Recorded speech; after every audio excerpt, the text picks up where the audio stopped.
லூக்காவின் புஸ்தகம். லூக்கா 2ஆம் அதிகாரம். லூக்கா ஸ்தோத்திரம் 2ஆம் அதிகாரம்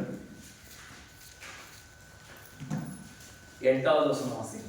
அப்பொழுது அந்த நாட்டிலே மேய்ப்பர்கள் வயல்வெளியில் தங்கி ராத்திரியிலே தங்கள் மந்தையை காத்துக் கொண்டிருந்தார்கள். வயல்வெளியில் தங்கி ராத்திரியிலே மந்தையை காத்துக் கொண்டிருந்தார்கள். அவ்வேளையிலே கர்த்தருடைய தூதன் அவரிடத்தில் வந்து நின்றான். கர்த்தருடைய மகிமை அவர்களை சுற்றி பிரகாசித்தது. அவர்கள் மிகவும் பயந்தார்கள். தேவதூதன் அவர்களை நோக்கி பயப்படாதீர்கள், மிகுந்த சந்தோஷத்தை உண்டாக்கும் நற்செய்தியை உங்களுக்கு அறிவிக்கிறேன். கர்த்தராகிய கிறிஸ்து என்னும் இரட்சகர் தாவீதின் ஊரிலே உங்களுக்காக பிறந்திருக்கிறார். கை தட்டி தேவனுடைய நாமத்தை மகிமைப்படுத்துங்கள். ஹல்லேலூயா. உங்களுக்கு ஒரு ரகசியத்தை சொல்றேன் அப்படின்னு சொல்றதை விட நீங்க வாசிச்ச ஒரு வசனத்தோட அர்த்தத்தை சொல்றேன். தேவன் இந்த லூக்கா ரொம்ப தெளிவான ஒரு ஆள். அவர் யார் அப்படின்னா ஒரு டாக்டர், அவர் ஒரு மருத்துவர். அவர் எழுதுறாரு, முத இயேசு யாருக்கு பிறக்கிறார் என்ற நற்செய்தி இந்த பூமியிலே அறிவிக்கப்பட்டதுன்னா மரியாதைக்கு இருக்கல. ஆமென். ஆனா ஸ்பெஷலா மரியாதை இல்லாமல் ஒருவருக்கு அறிவிக்கப்பட்டது. அவங்க யாருன்னா, அந்த நாட்டிலே மேய்ப்பர்கள் வயல்வெளியில் தங்கி ராத்திரியிலே தங்கள் மந்தைகளை காத்துக் கொண்டிருந்தார்கள். ஆமென். யாருக்கு முத இயேசுவை பத்தி இயேசு இங்கே பிறக்கிறார் என்ற செய்தி அறிவிக்கப்படுதுன்னா மேய்ப்பர்களுக்கு. நான் அடிக்கடிக்கு சொல்வேன், சபையில ஏன் நீங்க கீழ்ப்படிஞ்சு அடங்கி இருக்கணும், சபையோட அடங்கி இருக்கிறதோடைய நோக்கம் என்ன அப்படின்னு. யாருக்கு தேவன் இந்த பூமியில வருவாரு, நான் வரணும் யாருக்கு அறிவிச்சார்னா மேய்ப்பர்களுக்கு. சில குடும்பங்களுக்கு தேவன் வருவதை முதலாவது, சில வீடுகளில் தேவன் இருப்பதை முதலாவது யாருக்கு அறிவிப்பார்னா மேய்ப்பர்களுக்கு. ஆமென். 5 விதமான ஊழியம் இருக்கு. 1 சுவிசேஷகர்கள், அப்போஸ்தலர்கள், தீர்க்கதரிசிகள், அப்புறம் மேய்ப்பர்கள், அப்புறம் போதகர்கள். அல்லேலூயா. இதுல பிரதானமான ஒரு ஊழியம் என்னன்னா மேய்ப்பர் ஊழியம். பிரதானமான ஊழியம் என்ன? இந்த ஊழியம் சபை ஊழியத்துல ரொம்ப கஷ்டமான ஒரு விஷயம் ஜனங்கள் நடத்துறது. அவங்க வீடுகள்ல இயேசு இருக்காரா இல்லையான்னு சொல்லி, அவங்க வீட்டுல இயேசு பிறந்திருக்காரா இல்லையான்னு சொல்லி கண்டுபிடிக்கிறது ரொம்ப பெரிய விஷயம். அல்லேலூயா. ஒவ்வொருத்தரும் ஒவ்வொரு கோணம், ஒவ்வொருத்தரும் ஒவ்வொரு தினசு. அவங்க இவங்க சொல்றதை கேட்க மாட்டாங்க, இவங்க அவங்க சொல்றதை கேட்க மாட்டாங்க. ஆனால் அப்பொழுது அந்த நாட்டிலே மேய்ப்பர்கள் வயல்வெளியில் தங்கினார்கள். எங்க தங்கினாங்க? வயல்வெளியில். ஏன்னா ஆடுகளை மேய்க்க புல்லுள்ள இடங்கள்ல தங்க. சபையில் இருக்கிற தேவ பிள்ளைகளே, ஒரு மேய்ப்பன் எங்கே இருக்கிறார் தெரியுமா? வசனத்தை போதிக்கிற இடத்திலும் வசனத்தை ஆதாயப்படுத்துகிற இடத்திலும் இருக்கிறார். ஆமென். சில நேரத்தில் வசனம் யாருக்கு பிரசங்கம் பண்ணுது? உங்களுக்கு தான் பிரசங்கம் பண்ணுது. நீ நினைக்கலாம், ஒரு மேய்ப்பர் குத்தி பேசுறாரு, அல்லது எனக்கே பேசுறாரு, உங்க வீட்டுல நீங்க டிஸ்கஸ் பண்ணலாம். ஆனா ஆண்டவர் சொல்றாங்க, உங்களுக்கு தான் நான் பேசுறேன், அதுல எந்த மாற்றமும் இல்லை. மாறாக தேவனுடைய வார்த்தையை கேட்பதற்கு முன்பாக நீங்கள் இப்படி யோசிக்க வேண்டியது அவசியமா இருக்கிறது.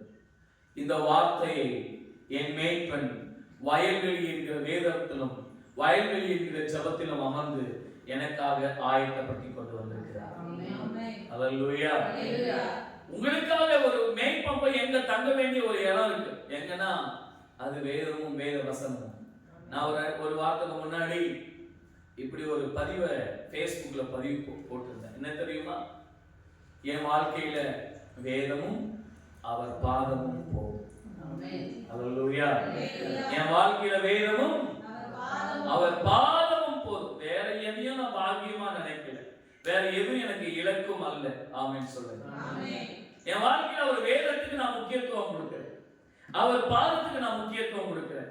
ஒரு மேய்ப்பனா இருக்கிற ஒவ்வொருவருக்கும், சபையை மேய்க்கிற ஒவ்வொருவருக்கும் இது 2 பிரதானம்.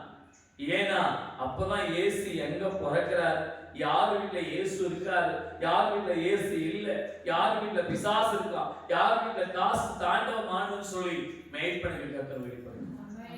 அப்போ தேவ பிள்ளைகளே, முதலாவது ஆமென், அவர்கள் மேய்ப்பர்களுக்கு, வயல்வெளியில் தங்கின மேய்ப்பர்களுக்கு தன்னை வெளிப்படுத்தினார். இரண்டாவது, தங்கள் மந்தையை காத்துக் கொண்டிருந்தார்கள். தங்கள் மந்தையை காத்துக் கொண்டிருந்தார்கள். சபையில மந்தையை காத்துக்கிறது எவ்வளவு பெரிய விஷயம் தெரியுமா? ஒரு விசுவாசிக்கு நான் இந்த வாரத்துல ஒரு 30 முறை போன் பண்ணியிருக்கேன். வலிபத்துல இருந்து சொல்றேன், 30 முறை போன் பண்ணியிருக்கேன். ஆனா அந்த விசுவாசி என் போனை ரிசீவ் பண்ணவே கிடையாது. போனை ரிசீவ் பண்ணல, பரவாயில்ல. போன தெரியுமில்ல, போன் பண்ணி எதுக்கு போன் பண்ணினாச்சு கேட்கணும்ல, திரும்ப எனக்கு போன் பண்ணவும் கிடையாது. ஏன்? அவங்களே நினைச்சுக்குவாங்க பாஸ்டர் பணக்காரங்களுக்கு தான் முக்கியத்துவம் கொடுக்குறாரு. அப்போ பணக்காரங்களுக்கு மட்டுமே நான் முக்கியத்துவம் கொடுத்தா ஏன் அவங்களுக்கு போன் பண்றேன்? 30 முறைக்கு மேல பண்ணிருக்கேன். ஸ்பெஷலா அந்த குடும்பத்துக்கு மட்டும் நான் துணி எடுத்து வச்சிருக்கேன். இந்த சபையில் உள்ளவங்க தான், அவங்களுக்கு மட்டும் நான் துணி எடுத்து வச்சிருக்கேன். மற்றவங்களுக்கு எல்லாமே நான் துணி எடுக்கல குடும்பத்துக்கு, ஆனா அவங்களுக்கு நான் துணி எடுத்து வச்சிருக்கேன். கூப்பிட்டு போன் பண்றேன், வாங்க அப்படின்னு சொல்லலான்னு போன் ரிசீவ் பண்ணவும் இல்லை. ஏன் போன் பண்ணீங்கன்னு கேட்கவும் இல்லை. மந்தையை காத்து கொண்டிருக்கிறேன், மந்தைக்காக காத்தும் இருக்கிறேன். அல்லேலூயா. சபையில் உள்ள பிரச்சனைகள், மக்களுடைய பிரச்சனை தெரியுமா? பாஸ்டர் எனக்கு பிடிச்ச மாதிரி நடந்துக்கணும், பாஸ்டர் எனக்கு பிடிச்ச மாதிரி, ஒரு மெயில் பண்ணா எனக்கு பிடிச்ச மாதிரி, அப்படி இல்லை. மேய்ப்பர்கள் வெளிப்பாடு என்ன தெரியுமா? வசனம் என்ன தெரியுமா சொல்றது? காத்து கொண்டிருந்தார்கள். வயல்ல ஆடுகள் என்ன பண்ணாங்களாம்? உங்களுக்கு ஒரு காவலனா தான் மேய்ப்பன் இருக்கிறார். நீங்க என்ன பண்றீங்க, ஏது பண்றீங்க, யார் வீட்டுக்கு போறீங்க, என்னத்தை பேசுறீங்க, யாருக்காக செயல்படுறீங்க, என்ன செய்யணும் நீங்க தீர்மானிக்கிறீங்கன்னு சொல்லி ஒவ்வொரு நாளும் உங்களை காத்துக்கொள்வது இந்த மேய்ப்பனின் வேலையாயிருக்கு. அல்லேலூயா. பணம் உங்களை காத்தோன்னு நினைச்சிடாதீங்க. பணம் காப்பாற்ற நினைத்தால் எத்தனை கோடி பேரை காப்பாற்றிருக்க வேண்டும் தெரியுமா? பணம் காப்பாற்ற நினைத்தால் எத்தனை ஜனங்களை காப்பாற்றிருக்க வேண்டும் தெரியுமா? பணம் ஒருவனை ஒரு காலம் காப்பாற்றாது. அல்லேலூயா. பணம் ஒருவனை ஒரு காலம் காப்பாற்றாது. தேவன் தான் உங்களை காப்பாற்ற வேண்டும். அதற்கு மேய்ப்பன் உங்களை காக்கும் போது அந்த காப்பகத்துக்குள் நீங்கள் அடங்கி இருக்க வேண்டும். காப்பகம் என்கிற சபைக்குள் அடங்கி இருக்க வேண்டும். சில பேரு எல்லா வேலைக்கும் போவாங்க, எல்லா வேலைக்கும் போறதுக்கு நேரம் இருக்கும், ஆனா சபைக்கு வரதுக்கு மட்டும் என்ன இருக்காது, நேரமே இருக்காது. வேலைக்கு போக நேரம் உண்டு, சம்பாதிக்க நேரம் உண்டு, சொந்தக்காரங்க வீடுகளுக்கு போக நேரம் உண்டு, ஆனா சபைக்கு வரது நேரம் இல்லை. ஆனால் இங்கே பட்டியை காக்கிற மேய்ப்பன் காத்து கொண்டிருக்கிறார், என் ஆடு எப்பொழுது வரும் என்று. அல்லேலூயா. ஏன்னா வந்தாதான் உங்களுக்குள்ள இயேசு பிறப்பாரா இல்லையா அப்படிங்கிறத சொல்ல முடியும். இயேசு யார் வீட்டுல பிறக்க போறார், இயேசுவின் ஆசீர்வாதங்கள் என்ன அப்படின்னு சொல்ல முடியும். இயேசுவின் ஆசீர்வாதத்தை சொல்லணும்னா காத்து கொண்டிருக்கிற ஆமென் ஸ்தோத்திரம் காப்பாற்றுகிற ஆமென் சபைக்குள்ளும் மேய்ப்பன் அண்டைக்கும் நீங்கள் வந்தால் தான் ஆண்டவர் உங்களுக்கு நற்செய்தியை சொல்ல முடியும். அல்லேலூயா. ஆனா நீங்க நிறைய பேருடைய பிரச்சனை, சபையில மேய்ப்பனுக்கு அந்த காப்பகத்துக்கு அடங்குறதே கிடையாது. அடங்குறதே கிடையாது. சாக்கு சொல்லுவாங்க, என்ன என் புருஷன் வரல, என் மனைவி வரல, என் பிள்ளைகள் வரல, நீங்க முதல் காப்பகத்துக்குள்ள வாங்க, நீங்க அந்த பாதுகாப்புக்குள்ள முதல் வாங்க. அப்பதான் தேவ தூதனின் சத்தமும் கிறிஸ்துவின் சத்தமும் கேட்கப்படும். உலகத்துல வாழ்றாங்க, எப்படி வேணாலும் வாழ்றாங்க. உலகத்துல எப்படி வேணாலும் வாழ்வதற்காக நம்மை தேவன் அழைத்தார் அல்லவே. ஒரு கட்டுப்பாட்டிற்குள். ஏன் தேவன் பல பேருக்கு சொல்லிருக்கலாமே இல்லையா? ஏன் வந்து மேய்ப்பர்களுக்கு சொல்லணும்? மேய்ப்பனுக்கு தான் ஆடுகளின் நிலைமையை பற்றி நன்றாக தெரியும். அவர் பிறக்க போற செய்தி ஆடு மேய்க்கிறவனுக்கு ஏன் சொல்லணும்? அல்லேலூயா. ஸ்தோத்திரம். இரண்டாவது, காத்து கொண்டிருக்கிறார். உங்களை காக்கிறது ரொம்ப கஷ்டம் தெரியுமா? உங்களை காப்பாற்றுறது அதோட ரொம்ப கஷ்டம் தெரியுமா? அல்லேலூயா. இப்போ உட்கார்ந்து இருக்கீங்களா சர்ச்சில்? இப்போ உட்கார்ந்து இருக்கீங்களா எல்லாம் சர்ச்சில் இருக்கீங்களா? அல்லேலூயா. இங்கதான் இருக்கீங்களா? 9:30 மணி ஆகும். 9 மணிக்கு பாஸ்டர் முடிச்சிருவார். 9 மணிக்கு பாஸ்டர் ஒரு கூட்டம் சாராய கடைக்கு, ஒரு கூட்டம் கறி கடைக்கு, ஒரு கூட்டம் சொந்தக்கார வீட்டுக்கு. அவ்வளவுதான், முடிஞ்சிருச்சு. அவ்வளவுதான். ஞாயிற்றுக்கிழமை காலையில ஆராதனைக்கு வர வைக்கிறதுக்கு நான் திரும்ப படுற பாடுக்கு பாருங்க. உங்களை வீடு கட்டி காப்பாத்துறதுக்கு நான் படுற பாடுக்கு பாருங்க. ஐயோ ஐயோ ஐயோ ஐயோ. அப்படியே உங்களை வர வச்சுட்டேன்னு வைங்களேன், சபைக்குள்ள வர வச்சுட்டேன்னு வைங்களேன், நான் சாதிச்ச மாதிரி ஒரு ஃபீல் ஆயிடும். அதுக்கப்புறம் வர வச்சதுக்கு அப்புறம் நான் படுற பாடு இருக்கு பாருங்க. ஒண்ணு போன் ஒண்ணு பிரசங்கம் பண்ணிட்டு இருக்கும் போதே ஒண்ணு பைபிள் பார்க்கலாம். இன்னொன்னு நடிப்பு தெரியுமா? ஒண்ணு போன் ஒண்ணு, இன்னொன்னு பக்கத்துல இருக்கவங்க உனக்குதான் பாஸ்டர் என்ன பண்றாரு உனக்குதான். இன்னொன்னு வாயம் ஒன்று, பல்லன் ஒன்று, கண்ணன் ஒன்று, ஆக மொத்தம் பிரசங்கத்தை இந்த காப்பாத்துறதுக்கு சாதாரணமான விஷயம். அல்லேலூயா. உட்கார்ந்து இதெல்லாம் நோண்டிட்டு கடைசியில் வெளியே போய் பிரசங்கம் என்ன பண்ணாரு? பாஸ்டர் திரும்ப குறை சொல்லும். அப்படி ஒரு சிக்னலே மொத்தமா முடிஞ்சிடும். ஆண்டுடைய வார்த்தை இன்றைக்கு உங்களுக்காக பிரசுத்தப்படுத்தப்படுகிறது, பிரசன்னமாக்கப்படுகிறது. முதலாவது, மேய்ப்பன் வயல்வெளியில் தங்கியிருப்பான் உங்களுக்காக வசத்தை ஆதாயப்படுத்த. இரண்டாவது, மேய்ப்பன் உங்களை காப்பாற்றும்படி அல்லது உங்களை காக்கும்படி காவலனாக சபையை காத்திருப்பான். நீங்கள் அங்கே அடங்கி இருப்பது அவசியமாயிருக்கும். அல்லேலூயா. ஆடு முட்டிக்கும் தெரியுமா? ஆடு என்ன செய்யும்? முட்டிக்கும். ஒன்னோட ஒண்ணு முட்டிக்கும். இந்த கடா ஆடுகள்லாம் இப்பெல்லாம் இல்லை, ஒரு காலத்துல கிரவுண்ட் சேர்த்து கொம்பு இருக்கும் தெரியுமா? ரெண்டு முட்டிக்கும். அவங்க இந்த மேய்ப்பன் போவாரு, ஒன்னத்தை ஒண்ணு விலை கொடுத்து ஒரு ஆட்டை நீவி கொடுத்து கூட்டணும். அடிவாங்க ஆட்டை என்ன பண்ணுவாரு? நீவி கொடுத்து கூட்டின்னு வந்துடுவாரு. கூட்டின்னு வந்த உடனே அந்த ரெண்டு ஆடும் ஒன்னாயிடும். ஒரு நாளைக்கு அந்த ரெண்டு ஆடும் ஒன்னாயிடும். அன்னைக்கு பாஸ்டர் நம்ம ரெண்டு பேரும் சண்டை போட்டு போது ஒன்ன மட்டும் நைஸா கூட்டிட்டு போயிட்டார். பாத்தியா, அடிச்சுட்டே யார் தான்? அவங்களுக்கு. இப்போ சமாதானம் பண்ணி வச்சது யார் தான்? பாஸ்டர். இப்ப சமாதானம் ரெண்டு பேரும் ஒன்னாயிட்டு திரும்ப பாஸ்டரை போற பேசுறாங்க. என் வாழ்க்கையில எக்கச்சக்கமான அனுபவங்கள். அல்லேலூயா. கொஞ்சம் நஞ்சம் இல்ல, 19 வருஷம் ஊழியத்துல எக்கச்சக்கமான அனுபவங்கள். ஆமென் சொல்லு, ஆமென் சொல்லு. ஒரு மகள் ஓடி வந்தா என்கிட்ட. அவ அப்பா அம்மா இல்லாதவ, அப்பா அம்மாவோட 2 பேருமே இல்லை. கல்யாணம் பண்ணிக்கிறேன்னு கேட்டா. நான் சொல்ல, சரிம்மா உனக்கு கல்யாணம் பண்ணி வைக்கிறேம்மா. அம்மா இல்லம்மா, நான் ஒரு பையனை லவ் பண்றேன், கல்யாணம் பண்ணி வைங்க. நீங்க தான் லவ்வை ஏத்துக்க மாட்டேன்னு. சரி, அவளுக்கு அப்பா அம்மா இல்லையேன்னு சொல்லி ஒரு பரிதாபப்பட்டு, சரி நான் பார்த்து பண்ணி வைக்கிறேம்மா அப்படின்னு சொல்லி அவனை வர சொல்லி கல்யாணத்தையும் பண்ணிட்டேன். போலீஸ் ஸ்டேஷன்ல பெரிய பஞ்சாயத்து. ஒரு 6 மாசம் கழிச்சு பஞ்சாயத்து என்னை கூப்பிட்டாங்க. போலீஸ்காரர் என்னை கூப்பிடுறாரு, நீங்க தான் தாய் தகப்பனாமே, நீங்க தான் கல்யாணம் பண்ணி வச்சுங்க. பையன் போய் எம்எல்ஏ கேஸ் கொடுத்துருக்காங்க. அப்புறம் அங்க போனா அவ சொல்றா, மாமா என் வாழ்றதுக்கே தகுதி இல்லை. நீங்க என்ன சொன்ன? அவங்க தான் கல்யாணம் பண்ணுவேன், அவங்க கூட தான் வாழ்க்கை. நீங்க என்ன சொன்ன? உடனே இப்போ ரெக்கார்ட், சம்பந்தமே இல்லாதவங்களுக்கு நான் கல்யாணம் பண்ணி வச்சுன்னு ரெக்கார்ட் எழுதிட்டாங்க. பிடிக்காம கல்யாணம் பண்ணி வச்சுன்னு ரெக்கார்ட் எழுதிட்டாங்க. நான் பட்ட வேதனை இருக்கு பாருங்க, ரொம்ப பெருசு. அல்லேலூயா. தேவ பிள்ளைகளே, ஆண்டவர் இன்றைக்கு சொல்லுகிறார், சபை என்கிற அந்த பட்டிக்குள், சபை என்கிற காப்பகத்திற்குள் அடங்கி இருக்க கற்றுக்கொள்ளுங்க. ஆமென். அங்க ஊழியக்காரங்கிட்ட அடியும் விழும், உதயம் விழும், வார்த்தைகளாலும் அழிப்பாங்க. கீழ்ப்படிந்திருந்தால் தான் உங்களுக்கு ஆசீர்வாதம். நான் என் பிரயாணத்துல பார்த்துட்டு இருக்கிறேன், சபையை விட்டு வெளியே போனவங்க, சபையை காப்பகத்திற்குள் அடங்கி இல்லாம வெளியே போனவங்க எல்லாம் பாக்குறேன். அந்த ஒரு 3 மாசம் அப்படியே சலசல துளுக்கிற மாதிரி இருக்கும். ஏன்னா கீழே வேறு காயத்து முடி மேல என்ன பண்ணும்? துளுக்கும். அதுக்கப்புறம் மேல துளுக்கும், கீழே காஞ்சிடும். அதுக்கு மொத்தமா காஞ்சிடும். சபையை விட்டு போன பல பேருடைய வாழ்க்கையை பார்த்திருக்கேன். சபையை தூசிச்சுட்டு வெளியே போன பல பேருடைய வாழ்க்கையை பார்த்திருக்கேன்.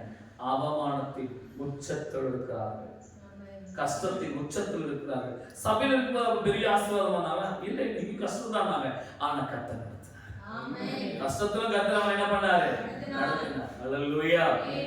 அதனால காப்பகத்தை விட்டு வெளியே போகாதீங்க, அப்பொழுது உங்களுக்கு நற்செய்தி உண்டாகும். 3வது 9வது அவ்வேளையிலே கர்த்தருடைய தூதன் அவர்களிடத்தில் வந்து நின்றான். கர்த்தருடைய மகிமை அவர்களை சுற்றிலும் பிரகாசித்தது. மேய்ப்பர்களை சுற்றிலும் கர்த்தருடைய மகிமை பிரகாசித்தது. ஆமென். அவர்கள் மிகவும் பயந்தார்கள். ஆமா, அந்த இடத்தை சுற்றி ஒரு மகிமை பிரகாசித்தது. அந்த பட்டியை சுற்றி, ஆடுகளை சுற்றி, சபையில நீங்க அடங்கி இருக்கும் போது ஒரு மகிமை உங்களை பாதுகாத்துக் கொண்டே இருக்கும். ஆமென். அல்லேலூயா. அது என்ன மகிமை தெரியுமா? ஆதியாகமம் 13ஆம் அதிகாரம் கடைசி 2 வசனங்களை வாசிங்க. நீ எழுந்து தேசத்தின் நீளமும் அகலமும் எம்மட்டோ அம்மட்டு நடந்து திரி, உனக்கு அதை தருவேன் என்றார். சரி, யாத்திராகமம் 13ஆம் அதிகாரம் கடைசி 2 வசனங்கள். அவர்கள் இரவும் பகலும் வழி நடந்து போகும்படிக்கு கர்த்தர் பகலில் அவர்களை வழிநடத்த மேக ஸ்தம்பத்திலும்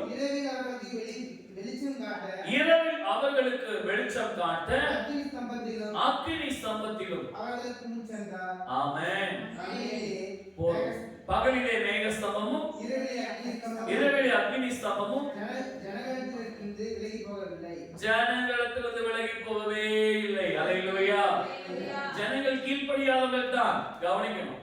ஜனங்கள் அடங்காதவர்கள் தான், ஜனங்கள் முறுமுறுப்புள்ளவர்கள் தான்.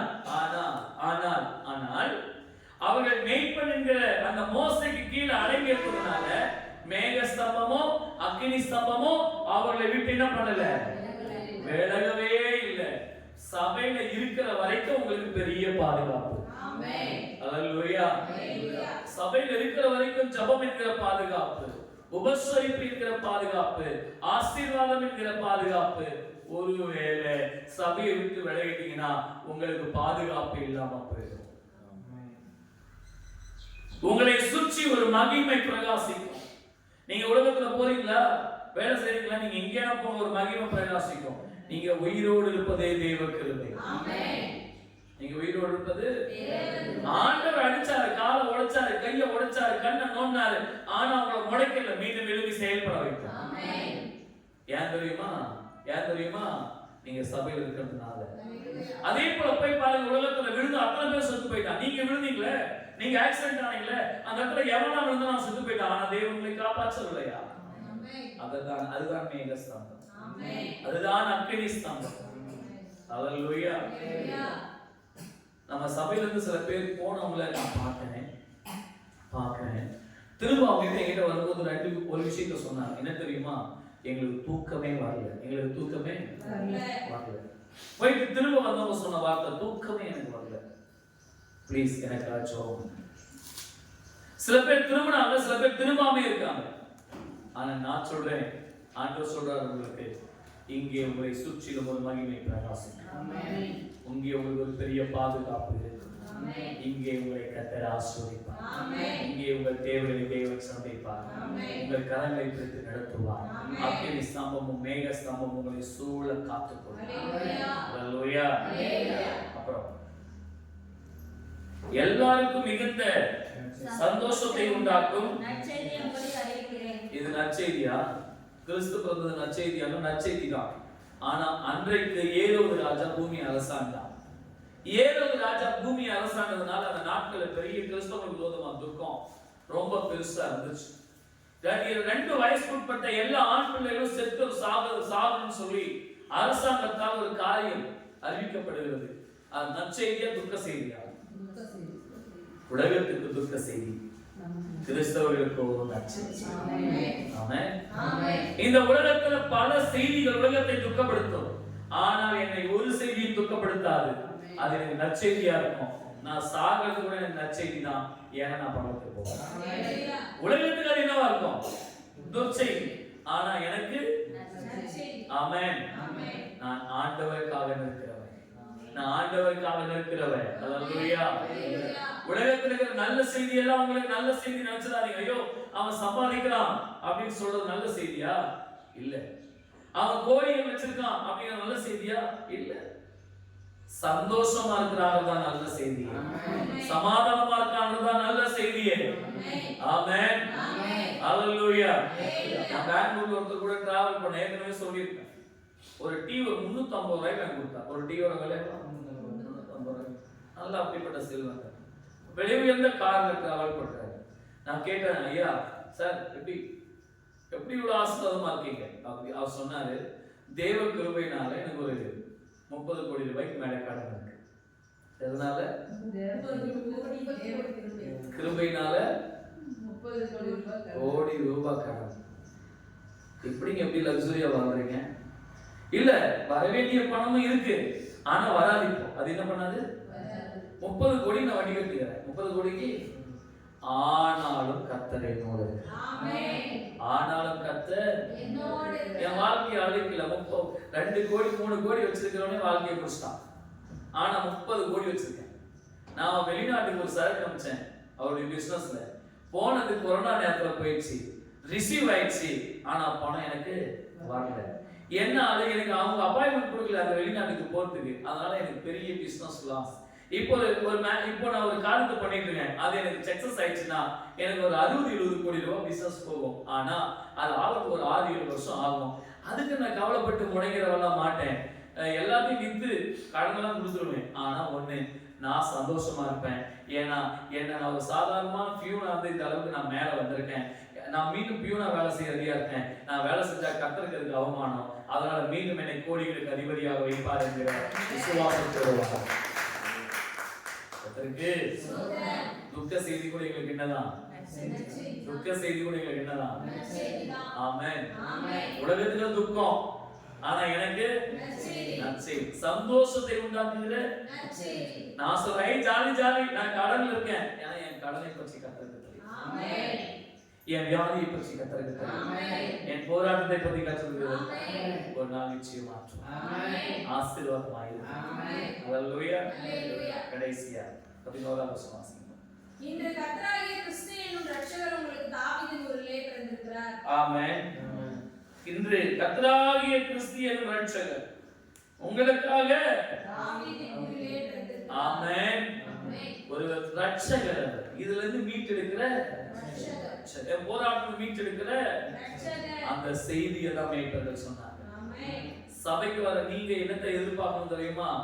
ரட்சிப்புக்கு ஏற்ற செய்தியை தான் எதிர்பார்க்கணும். ஆசீர்வாதத்துக்கு ஏற்ற செய்தியை தான் எதிர்பார்க்கணும். கடிந்து கொள்வதற்கு ஏற்ற செய்தியை தான் எதிர்பார்க்கணும். ஆமென். அவர் உலகத்திலிருந்து மீட்டெடுக்கிற, உலகத்தோட நல்லா வைக்கிறவர் தான் சொல்லியிருக்காங்க வசனம். உலக உனக்கு எல்லாத்தையும் கொடுத்து பூமியிலே வச்சிருவாரு. நீ 200 வருஷம் உயிரோடு வாழ்வ. அவர் பூமியிலே உன்னை ஆசீர்வதிக்க, உன் ஆயுசு காலத்தை பெருக பண்ண வந்தேன்னு சொன்னாரு. உலகத்தின் இரட்சகர், உலகத்தில் இருக்கிற ஜனங்களை மீட்டெடுக்கிறவர் என்றால் ஏதோ இடத்திற்கு நம்மை கொண்டு போக போகிறார். அதுதான் தேவனுடைய ராஜ்யம். அவர் உலக. அப்ப உலகம் நம்முடையது, கிறிஸ்தவர்கள் இந்த உலகம் இல்ல. ஆமென். நம்முடைய ராஜ்யம் எல்லாம் பரலோகம் தான். கடைசியா ஒரு கேள்வி கேட்டு அதுக்கு விளக்கத்தை சொல்லி நான் முடிக்கிறேன். இன்னைக்கு செத்தா நம்ம எங்க போறோம்? டுடே, இன்னைக்கு நாம செத்துட்டா நம்ம எங்க போறோம்? இன்னைக்கு செத்தா உங்க வாழ்க்கை என்ன ஆகும்? கிறிஸ்துவை அறியாமல், கிறிஸ்துவை தெரியாமல் நீங்கள் இருந்தால் என்ன ஆகும்? எல்லாருக்கும் மரணங்கிறது நிச்சயம். எல்லாருக்கும் மரணம் வந்து நிச்சயம். இன்னைக்கு கிறிஸ்துமஸ் நாள்ல நான் உங்களுக்கு சொல்றேன், இன்னொரு பிறப்பு இருக்கிறது. அது நித்திய ராஜ்யம். ஆமென். ஹல்லேலூயா. அந்த நித்திய ராஜ்யத்துல நீங்க பிறக்கணும்னா நீங்கள் இந்த உலக சிநேகிதராக இருக்கக்கூடாது. கிறிஸ்துவின் சிநேகிதராக மாற வேண்டும். யாரெல்லாம் கிறிஸ்துவின் சிநேகிதராக இருக்க விரும்புறீங்களோ அவங்களுக்கெல்லாம் இந்த நித்தியம் இருக்கு. ஆனா நமக்கு கவலையெல்லாம் உலகம் தான். கவலையெல்லாம் சத்தமா கவலையெல்லாம் வீடு கட்டணும், கல்யாணம் பண்ணணும், வசதியா வாழணும், கார் வாங்கணும், இதெல்லாம் தேவைங்க. இதெல்லாம் என்ன தேவை? இதெல்லாம் ஆக கொடுக்க மாட்டேன்னு சொன்னாரா? இல்ல. நீ கவலைப்படுற வரைக்கும் கொடுக்க மாட்டேன். நீ கவலைப்படுற வரைக்கும் இதெல்லாம் வாங்கணும், நீ கவலைப்படுற வரைக்கும் சத்தியமா கொடுக்க. ஐயோ கடன் அடைக்கணும், கண்டிப்பா கடன் அடையாது. நிறைய சம்பாதிக்கணும், கண்டிப்பா சம்பாதிக்க முடியாது. ஐயோ வீடு கட்டணும், கண்டிப்பா கட்ட முடியாது. நல்ல நிலைக்கு வரணும், கண்டிப்பா வர முடியாது. இயேசு மட்டும் தேடுங்க, பின்பு இவங்க எல்லாம் கூட கூட கூட. நான் தேடுற வரைக்கும் எதுவும் எனக்கு கிடைக்கல.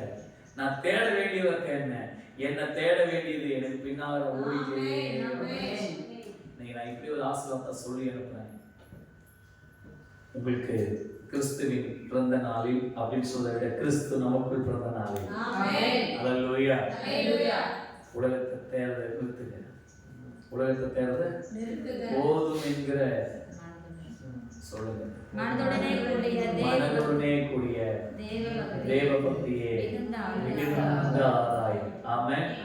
டுடே எனக்கு கொடுத்திருக்கிற ஆசீர்வாதம் நான் 2 நாளைக்கு முன்னாடி இப்படி அழுத ஆண்டவர், 2 நாளைக்கு முன்னாடி இல்லை, போன வாரத்துக்கு முன்னாடி இப்படி அழுத ஆண்டவர்கிட்ட ஒரு ஜபத்தை குறித்து என்னை எவ்வளவா ஆசீர்வதித்து இருக்கிறீர்கள். எனக்கு கடனுக்குன்னா நிச்சயமா இருக்கு, உங்களுக்கு இருக்கிறத விட எனக்கு கொஞ்சம் அதிகமாக தான் இருக்குன்னு, என் வசதிக்கு அதிகமாக இருக்குன்னு சொல்லுவேன். அல்லேலூயா. எனக்கு கடன் இருக்குங்க, ஆனா ஆண்டவர் பார்த்து சொன்னேன், நான் அதிகமாக ஆசீர்வதித்து இருக்கிறேன். நான் அழுதேன். நல்ல வீடு, நல்ல வாசல், நல்ல கார், நல்ல பிள்ளைகள், நல்ல சபை, நல்ல குடும்பம், எனக்கு கொடுத்திருக்கிற ஜனங்கள் முத்துக்கள். நான் என்னதான் திட்டினாலும் கோபப்பட்டாலும் என்னோட பிரயாணிக்கிறாங்க. அதற்காக கோடி ஸ்தோத்திரம். ஆண்டவர் எனக்கு கொடுக்கலன்னு நான் ஆண்டவரிடம் ஒரு நாள் போய் அழுததே கிடையாது. இன்னைக்கு வரைக்கும் இந்த பைபிளை கையில வச்சு சொல்றேன், நல்லா புரிஞ்சுக்கங்க. எனக்கு இதெல்லாம் கொடுக்கலையே, என்னை ஏமாத்துறீங்களே அப்படின்னு நான் ஒரு நாள் கூட ஆண்டவர்கிட்ட என்ன பண்ணதில்லை, அழுததே கிடையாது, கேட்டதே கிடையாது. ஆனா நான் அழுத ஒரே ஒரு விஷயம், என்னை எவ்வளோ ஆசீர்வதிச்சிருக்கீங்க. பரதேசியா இருந்தேன் ஆண்டவரே, ஒண்ணுமில்லாதவனா இருந்தேன். எனக்குள்ள நீங்க வந்ததுக்கு அப்புறம் எவ்வளவு மாற்றம், எவ்வளவு ஆசீர்வாதம், எவ்வளவு அழகா நான் ட்ரெஸ் பண்றேன், நான் எவ்வளவு அழகா பேசுறேன், எத்தனை பேரை ஆதாயப்படுத்திருக்கேன், எவ்வளவு பேர் எனக்கு சொந்தமா இருக்காங்க. அல்லேலூயா. எவ்வளவு நல்லா இருக்கு தெரியுமா, எவ்வளவு நல்லா இருக்கு தெரியுமா. பிள்ளைகளோடு சிரிக்கிறேன், வாலிப பிள்ளைகளோடு சிரிக்கிறேன், வாலிப பசங்களோட ஆடுறேன். இன்னும் எனக்கு ஸ்தோத்திரம் 40 வயசா கடந்தாலும் இளமையிலேயே வாழ்றதுக்கு கர்த்தர் கிருபை செஞ்ச எவ்வளவோ ஆசீர்வாதமா இருக்காங்க. நான் நினைச்சுக்கிட்டே இருக்கேன் ஒவ்வொரு நாளும். ஆமென். ஆனா நம்ம பிரச்சனை, உங்க பிரச்சனை அதெல்லாம் இல்லை. முடிச்ச உடனே அதை கொடுக்கல, இதை கொடுக்கல. ஆண்டவர் யார் மேலதான் குறை? உங்ககிட்ட குறையே இல்லையா? பக்கத்துல பார்த்து சொல்லுங்க, உங்ககிட்ட குறையே இல்லையா? கேட்டீங்களா? கேட்டீங்களா? சரி, மற்றவங்களை பார்த்து கேட்கறது உங்களுக்கு கஷ்டம், உங்களே பார்த்துக்கிறது உங்ககிட்ட குறையே இல்லையா? ஜவமன கொடுத்த வாய் பொய் பேசுது, ஜவமன கொடுத்த வாய் சரக்கடிக்குது, ஆண்டுக்கு சம்பாதிச்சு கொடுக்க வேண்டிய கை கண்ட பாவத்தையும் செய்து, இதெல்லாம் குறை இல்லை, உன் குறைய மாட்டேன். ஆமென். ஆமென். அதனாலதான் நான் பரல ஆண்டவர்கிட்ட போகும்போது நான் நல்லவன்னு சொல்லவே மாட்டேன். ஆண்டவரே நான் ரொம்ப நல்லவனா இருக்கிறேன் என்னை நான் சொல்லவே மாட்டேன். அதுக்கு நான் பாவியும் கிடையாது, அதுக்கு நான் பாவியும் கிடையாது. அல்லேலூயா. ஆமென். நான் பாவியும் கிடையாது. ஆண்டவர்கிட்ட போகும்போது நான் சொல்லுவேன், நான் நல்லவன் இல்லை நினைக்கிறேன், ஆனாலும் நான் நல்லவனா மாற ஆசைப்படுறேன். ஆண்டவரே என்னை உங்க பிள்ளையா மாற்றிக்கிறேன். அல்லேலூயா. மாறுங்க. சபை என்கிற காப்பகத்துக்குள், மேய்ப்பன் என்கிற ஆமென் வசனம் என்கிற ஆதாயத்திற்குள் அடங்கியிருங்கள். மேகஸ்தம்பம், அக்கினி ஸ்தம்பம் என்கிற பிரசனத்திற்குள் அடங்கியிருங்கள். அப்பொழுது உங்களை சுற்றிலும் தேவனுடைய பாதுகாப்பு நற்செய்தி உங்களுக்கு உண்டாயிருக்கும். உங்களுக்குள் இயேசு பிறப்பார். உங்களுக்குள் இயேசு, உங்களுக்குள் இயேசு. ஆமென். உங்களுக்குள்ள மாத்திக்கங்க, உங்களை மாத்திக்கங்க. ஃபர்ஸ்ட் யாரை மாத்துங்க? ஆமென். என்ன மாத்தணும்னு சொல்லுங்க. எல்லாம் சொல்லுங்க. முதல்ல உன்னை மாத்ததுக்கு அப்புறம் உன்னை ஆயத்தப்படுத்து, மற்றவங்களை ஆயத்த. ஆமென். சில சகோதரிகள் ரெடியா ரெடியா ரெடியா, அவங்க ரெடியாகவே மாட்டாங்க கடைசி வரைக்கும். பாத்துருக்கீங்களா? ரெடியாக சொல்லியே இருப்பாங்க, கடைசி வரைக்கும் அவங்க பண்ண மாட்டாங்க. ரெடியாகி கீழே வந்ததுக்கு அப்புறம் வீட்டு வாசல் வீட்டு வெளியே வந்ததுக்கு கேஸ் ஆஃப் பண்ணுமோ இல்லையோன்னு தெரியல, சாவி எடுத்தோமோ இல்லையோன்னு தெரியல, ஐயோ பைபிளே எடுக்கல. இவ்வளவு நேரம் ரெடியாக சொல்லியாரு. சில பேர் அப்படிதான் பண்ணிட்டு கூட, ஆண்டவரே தோத்துறோம் தோத்துறோம், இந்த விசுவாசி வரல, அந்த விசுவாசி வரல, என் வீட்டுக்காரன் சர்ச்சுக்கே வரல, என் பொண்ணு நானும் சர்ச்சுக்கு போறேன். ஆயத்தப்படு. முதல்ல நீ என்ன பண்ண, அப்புறமா ஆயத்தப்படுத்து. அல்லேலூயா. நீ ஆயத்தப்படு முதல்ல நீ, அடுத்து மத்தவங்களை ஆயத்தப்படு. இன்னைக்கு ஆண்டவர் பிறந்ததே உங்களை மாற்றதான், இந்த ஊரை மாற்றத்துக்கு இல்லை, உங்களை மாத்தணும். முதல்ல பக்கத்துல பார்த்து உன்னை மாத்தணும். மோசமான ஆள் நீங்க தான், உங்களை மாத்தணும். ஆமென். மத்தவங்க புத்தி சொல்றதை நிறுத்தி உன்னை மாத்திக்கணும். சொல்லுங்க. பக்கத்துல பார்த்து சொல்லுங்க, என்ன பார்த்து சொல்லுங்க மச்சா. அல்லேலூயா. மத்தவங்களுக்கு புத்தி சொல்றதை விட்டு உன்னை மாத்து. ஆமென். அப்போ கர்த்தர் உன்னோடு கூட ஆமென். ஜெபிக்கலாமா? ஆமென். எல்லாம் இருக்குது.